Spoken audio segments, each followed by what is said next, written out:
Welcome to free awareness classes on Indian Constitution conducted by Tharananellur Educational and Cultural Society through Irinjalakuda Vivekananda Civil Service Academy's YouTube channel every day at 7 p.m. This is me, Mahesh Yamar. As usual, all of you please subscribe our YouTube channel, and if you are interested in this class, please like and share it. Today, we have the sixth and the final set of fundamental rights which are mentioned in Article 32 of Indian Constitution. According to Dr. B.R. Ambedkar, this is the most important article in the entire Indian Constitution. So, without which the Constitution would be a nullity. So, he referred this article as the heart and the soul of Indian Constitution. Later, Supreme Court ruled out this article is a part of basic structure. Actually, this article confers the right to remedies for the enforcement of fundamental rights to an agreed citizens, which means the right to the protection of all other rights. And this article contains 4 clauses. Let us see the clause 1.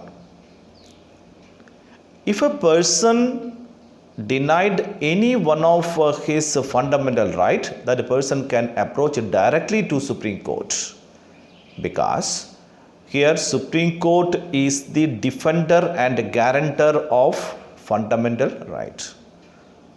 See the second provision, Supreme Court has the power to issue directions, orders or writs for the enforcement of fundamental rights. The power of a Supreme Court to issue writs, that is according to Article 32. Here, High Court also can issue writs. That power given to High Courts is Article 226. But there are some differences between the writ jurisdiction of a Supreme Court and High Court. Let us see these. Firstly, only on the violation of a fundamental right, Supreme Court can issue a writ. But in the case of High Court, not only on the violation of a fundamental right, but also on the violation of legal and constitutional rights, High Court can issue writs. Secondly, when a writ issued by Supreme Court, that is applicable to the entire India, whereas in the case of High Court, that is applicable under the jurisdiction of that High Court itself. Thirdly, as the Supreme Court is the guarantor of fundamental rights, if any person approached it for the enforcement of his fundamental right, Supreme Court cannot refuse it. But here in the case of High Court, this power is a discretionary one. It can accept or refuse. And in the third clause of Article 32, Parliament can empower any other courts to issue directions, orders or writs of all kinds. Here any other courts means lower courts. Let us see the last clause of this article.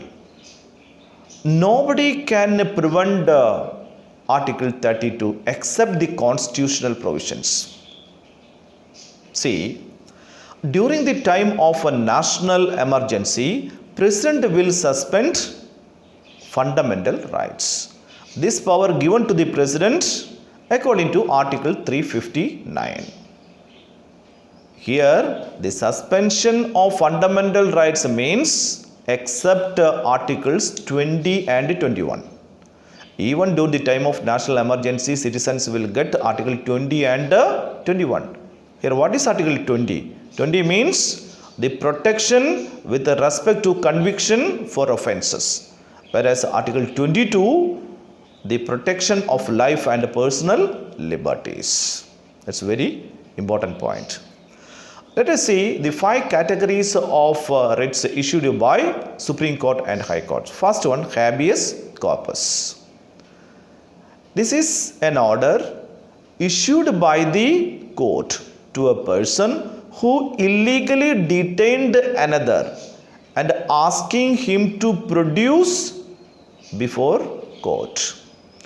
The meaning of habeas corpus is we want to have the body. See, if the detention is a lawful one, then it is not possible to issue a habeas corpus, and it can issue both upon private and public individuals. Let us see the second one, mandamus. The meaning of mandamus, we want to command. So here the court commanding to a public official, asking him to perform his duties that he has failed or refused to perform. That is very important. But this is not applicable to Indian President, governors and Chief Justice of India. That is very important point. Let us see the third writ, that is prohibition. The meaning of prohibition is to stop or forbid. Usually this writ is issued by a higher court to a lower court to prevent its proceedings, because here the proceedings of lower court is exceeding its jurisdiction.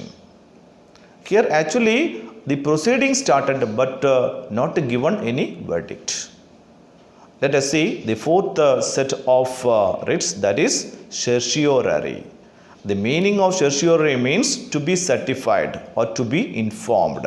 This is also given by a higher court to a lower court. But here either to transfer a case pending with the lower court to itself or to squash its order. That is very important. Here the verdict given by the or writ given by the higher court after the verdict of the lower court. That is very important. Let us see the fifth writ, that is quo warranto. Quo means ask, warranto means authority.